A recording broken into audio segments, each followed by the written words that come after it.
Cuando se habla de contratos basura y somos personas, no somos ni departamentos ni autos en alquiler, sino que somos seres humanos que trabajan, que no se genere un vaciamiento donde no tenga actividades para realizar el trabajador, sino que se lo pueda reincorporar para que pueda seguir brindando un servicio. La idea de las funciones es muy importante porque cuando se está haciendo esta ofensiva contra los trabajadores estatales con el falso y cínico justificativo de los ñoquis se resuelve fácil, se averigua qué hace el ciudadano que está trabajando, pero no se agota ahí el problema de las cesantías masivas. Las cesantías masivas son negación de derecho al trabajo para los despedidos, pero también son negación de derechos para la sociedad, para los que no trabajan en esos sitios. Por ejemplo, la expulsión de gente del Centro Cultural Kirchner afecta a una prestación cultural del Estado, una prestación cultural de primer nivel que hacía el Centro Cultural Kirchner, o la política de vaciamiento del Procrear o de los precios cuidados. Se echan empleados del Estado porque desaparecen las funciones del Estado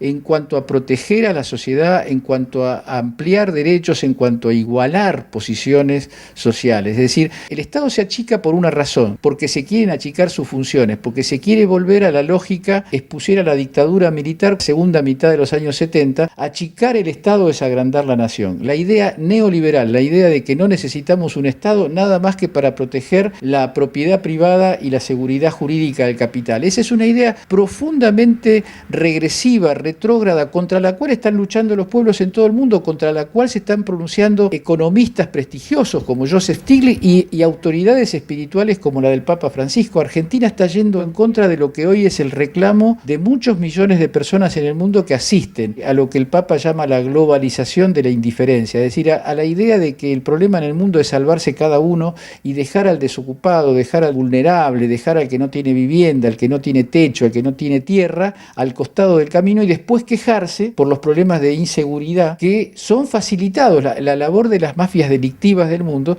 son facilitadas cuando aparece altas tasas de desocupación, cuando aparece gente, como dice el Papa, carentes de las 3T, ¿no? de la tierra, del techo y del trabajo. La defensa de la tierra, el techo y el trabajo que hace el Papa tiene en Macri a un adversario, a un antagonista. Por eso yo creo que va a ser muy interesante observar, por lo menos en la letra chica, en la sustancia, esta entrevista que van a tener Macri y el Papa, porque ahí de hecho van a estar frente a frente dos visiones del mundo, no solamente de la Argentina por el hecho de que el Papa es argentino, sino la visión del mundo de la solidaridad, la visión del mundo de la protección de las personas, de los ancianos, de los chicos, de lo que el Papa llama los descartables, la cultura del descarte. Bueno, en la Argentina Macri representa la cultura del descarte, descarte de empleados estatales, descarte de gente que se estaba preparando para tener su casa gracias al plan Procrear y no la va a poder tener. Ese descarte que indigna... Estaba pagando su hipoteca y no la va a poder pagar. Exactamente, hay tantos dramas sociales que se están incubando en tan pocos días, alertan sobre otra cuestión, que es que parece ser que las clases dominantes de la Argentina, como ocurre muy frecuentemente en la historia nuestra y en la historia del mundo, están buscando intempestivas reacciones fuera de lo lógico, de lo habitual, para justificar la represión. Yo creo que aprovecho la ocasión para decir que es muy grave lo que está pasando con Milagro Sala, que es muy grave la manipulación que se ha hecho en Jujuy de la justicia, designando entre gallos y medianoche 2 diputados radicales que pasaron a formar parte del Tribunal Superior de Justicia Provincial y que en trámite express pusieron presa a una dirigente acusándola bajo el mismo formato que se usaba para reprimir a los sindicatos en las primeras décadas del siglo, la asociación ilícita. ¿Es un globo de ensayo, Milagro Sala, para ir por más compañeros y quizá también por nuestra presidenta? Es evidente que es un mensaje, es un globo de ensayo y es un mensaje. Mientras aguanten el ajuste y aguanten el regreso a la ortodoxia, la entrega del país, la entrega de la soberanía y la pérdida de derechos, la pérdida de salario, la pérdida de jubilaciones, la pérdida de empleo, no hay problema. Ahora, si salís a protestar, tenemos otro recurso, otro expediente, que es lo que hicimos con Milagro Sala. Nosotros, a partir de nuestra política, de nuestras convicciones, tenemos que empujar a más de la mitad de la población a optar por una recuperación plena de lo que perdimos en diciembre. Y ojo, lo que pasa con Milagro Sala es el caso más estremecedor, emblemático. Nosotros tenemos en la ciudad de Buenos Aires la represión en la Villa 1, 11 y 14 que retrotrae a la Argentina a las peores épocas de la dictadura militar. Un atropello de gendarmería contra nenes que estaban con las familias disfrutando una experiencia de comunidad como es la murga. Golpearlos, insultarlos, provocarlos. Creo que estamos ante un peligro muy serio. Si atacan niños y familias, ¿quién se va a animar a luchar por sus derechos personales? El pueblo se va va a animar. Se ha empoderado al pueblo argentino de tal manera que el pueblo va a encontrar las maneras pacíficas, razonables, sobre todo muy colectivas y muy solidarias. Toquen a Cristina, ¿no? Exacto. Va a haber sangre de nuestro pueblo, porque el militante verdadero, el que cree en un país diferente, va a dar su vida por defender estos derechos. En estos próximos días vamos a asistir a un nuevo capítulo que es algo así como el relato negro del kirchnerismo, es decir, van a presentar seguramente una cantidad de acusaciones basadas en los mismos espectáculos desopilantes que hicieron algunos programas de televisión, con bóvedas, con bolsos que iban de un lado para el otro, cosas sin ningún tipo de contenido probatorio, especie de corrupción generalizada, de mostrar un despilfarro insólito, cosa de permitir la judicialización de las personas más representativas del gobierno anterior, es decir, la idea de llevar a tribunales a ministros y a la propia anterior Presidenta de la República. Creo que es un asunto muy delicado, porque de lo que se trata es de utilizar a la justicia, sobre todo a los planos más corruptos del Poder Judicial, que ya han mostrado un nivel de desprecio por la Constitución y por la ley muy grave. Si se quiere apelar a ese segmento de la justicia para perseguir y ni hablar para poner presa a gente representativa de lo que es un proyecto muy querido por una gran parte de los argentinos, todo eso va a traer momentos muy complejos, muy difíciles para el país. Es época de mirarnos para adentro y decir por qué gana este proyecto neoliberal cuando teníamos un sueño sano para la República Argentina. ¿Es momento de hacer esa autocrítica? Eso siempre es una pregunta lógica, muy importante. Todos teníamos la sensación de que iba a ocurrir algo distinto en la elección, y hay que revisar profundamente cosas de las que hicimos cada uno en su territorio de acción, digamos, porque no se trata de pensar que las insuficiencias o los límites son solamente límites de los dirigentes o límites de tal o cual circuito de conducción, sino que tienen que ver con la madurez de una sociedad. Yo creo que a la sociedad argentina, por lo menos a la mitad de la sociedad argentina, se le vendió un paquete bajo la fórmula del cambio, un paquete que combinaba algunas verdades sueltas que uno podía escuchar, porque había economistas que decían exactamente lo que está ocurriendo ahora, que eso era lo que hacía falta hacer, y un espectáculo en donde estaba Macri y las principales figuras de su partido, donde todo era una especie de libro de autoayuda, de sensación de revolución de la alegría, todo un envoltorio que yo creo que tiene una explicación última, que es que lograron crear fatiga en relación al conflicto, cansar con la política, es decir, la idea de que la política cansa, la política crea conflicto, genera un clima de opinión que contacta con cierta cosa que existe en toda la sociedad, una cosa de querer vivir tranquilo sin que la política se meta en tu vida, sin que la política te ponga nervioso, afecte tu normal desenvolvimiento en la vida. Yo creo que ahí nos faltó una mayor capacidad de diálogo, una mayor capacidad de comunicación, con gente que votó en contra de sus intereses, que es votante de Macri y que está horrorizada porque perdió el empleo. No les creyó a los que decían que Macri iba por el empleo, Macri iba por el atropello a los trabajadores, creyó que eso era campañas del miedo. Y resulta que la primera víctima termina siendo la compañera. Estas son las paradojas a veces de la política.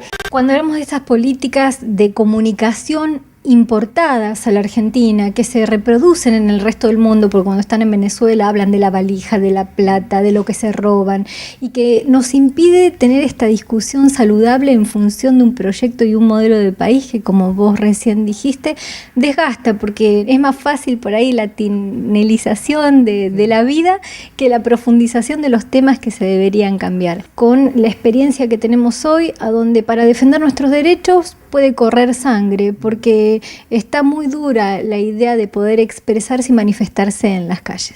Cada vez más millones de personas se preguntan hasta dónde es vivir bien, esta locura de perseguir el consumo y de sentirse frustrado sistemáticamente porque el otro consume más. El problema es que se ha reemplazado vivir mejor por vivir bien. El vértigo del consumo no tiene forma de ser satisfecho en plenitud, genera neurosis colectiva y genera actitudes antisociales. Lo que nosotros necesitamos es ser una sociedad muy preocupada por la vida del otro, muy solidaria con el otro. Es doloroso, terrible que haya una buena parte de los argentinos que estén mirando los despidos masivos en el Estado como una guerra santa contra los ñoquis de las organizaciones juveniles, de la cámpora. A los contratados se los trata como si fueran objetos en alquiler y no trabajo precarizado. El tema del Estado argentino que no ha sido bien resuelto en estos años, pero más allá de eso, la idea de que todo esto es por los contratos precarios es una idea cínica, porque si los contratos son precarios, lo que hay que hacer es mirar uno por uno los casos y ver cómo se los puede estabilizar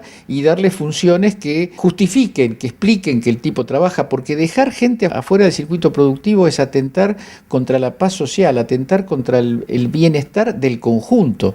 ¿Qué tenemos que hacer aquellos que no creemos en un Estado neoliberal que nos ataque nuestros derechos de esta manera? Lo peor que nos puede pasar es aislarnos, deprimirnos y angustiarnos individualmente y perder la noción de que se puede hacer mucho. Se puede hacer mucho porque Argentina es un país muy maduro, porque ya pasó por épocas negras, pasó por la dictadura, pasó por la brutal desindustrialización y empobrecimiento de los años 90. Nos levantamos y tenemos intacto nuestro espíritu de lucha y también nuestra madurez de las formas de lucha, en el sentido de que las formas de lucha tienen que ser las que suman.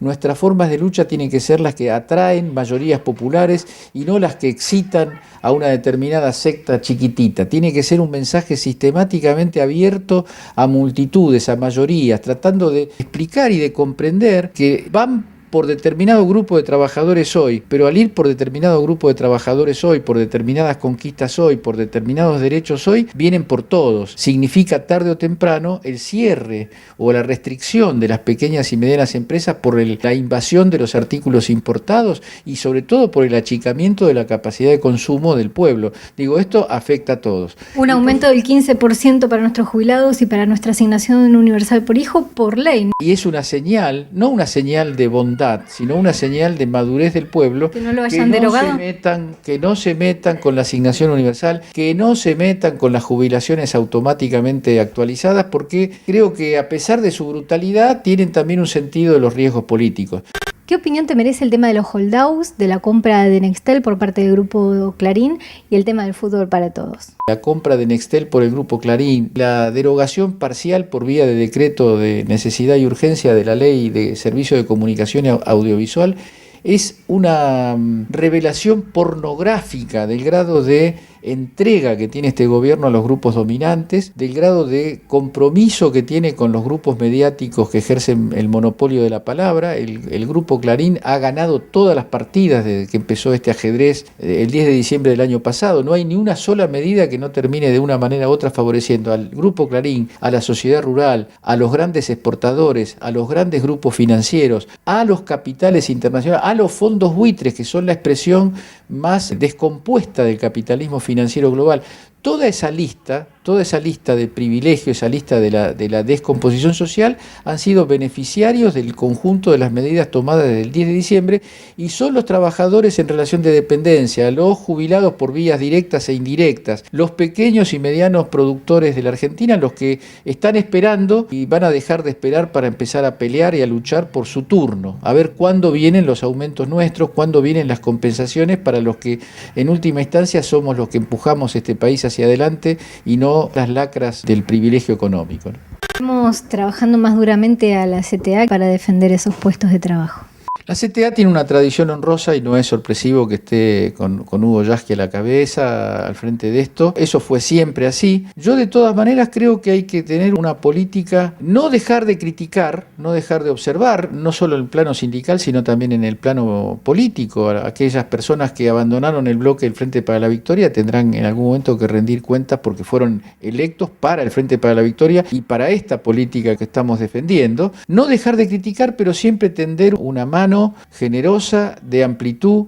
Esto no se resuelve con un sector de la sociedad, ni con un sector del sindicalismo, ni con un sector de la política. Se resuelve poniendo en la balanza del lado popular, del lado anticorporativo, del lado de la defensa de derechos, una fuerza abrumadoramente mayoritaria. Para eso hay que ser generosos y hay que ser amplios. Yo creo que los que se equivocan son los que creen que se puede hacer oposición rentable a un gobierno de derecha siendo de derecha. A un gobierno de derecha se lo neutraliza, se lo enfrenta con una política popular y democrática, con una política nacional, popular y democrática, que es lo que es la propuesta que gobernó estos años. Cuando hablamos del desmembramiento del Frente para la Victoria y de la unidad del PJ, ¿qué opinas al respecto? No creo que estemos ante un desmembramiento del Frente para la Victoria. Estamos ante una crisis, una derrota electoral inesperada, un Frente para la Victoria que no constituía, y no hace falta querer que se constituya en una unidad ideológica, en una homogeneidad donde todos piensen igual. Hay diferencias ideológicas internas que ya se expresaban durante el gobierno de Cristina Kirchner, y hay también lugares, posiciones políticas que hay que considerar. El hombre que gobierna un municipio, que está en el Senado, que está en diputados, que es gobernador de una provincia, tiene que atender una agenda compleja en la que no puede ignorar la existencia de un gobierno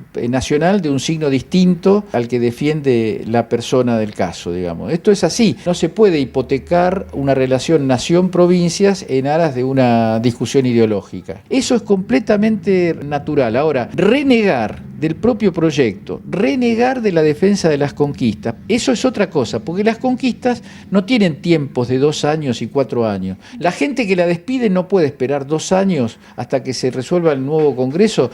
Hay que enfrentar ahora, y no hay que enfrentar propagandísticamente sabiendo que no vamos a ganar. Hay que tratar de ganar, como de hecho se ha logrado reincorporaciones en muchos sitios, porque la mejor forma de sostener una convivencia democrática es no permitir que nos atropellen, no permitir que nos pasen por arriba. Por eso el gobernador peronista o el intendente peronista que negocia con el gobierno para mantener una situación... Que sea diálogo, no entrega. Exactamente. Una cosa son los intereses del día a día de la provincia, y otra cosa es abandonar la idea de una patria que nos contenga a todos y pasarse al bando de la visión neoliberal favorable a los sectores concentrados. Esa línea, que a veces es delgada, vamos a tener ocasión de poder pensarla y de poder verla en casos concretos. Muchísimas gracias por el tiempo que nos has brindado. Has sido muy generoso por dialogar con nosotros sobre todos estos temas y saber qué es lo que piensan quienes han estado dentro del riñón de este proyecto nacional. Bueno, gracias a vos, porque la conversación ha sido muy interesante por tu lado, y bueno, ojalá que nos veamos en la plaza, y ojalá que no sea la última oportunidad en que charlemos de estas cosas en mejores circunstancias.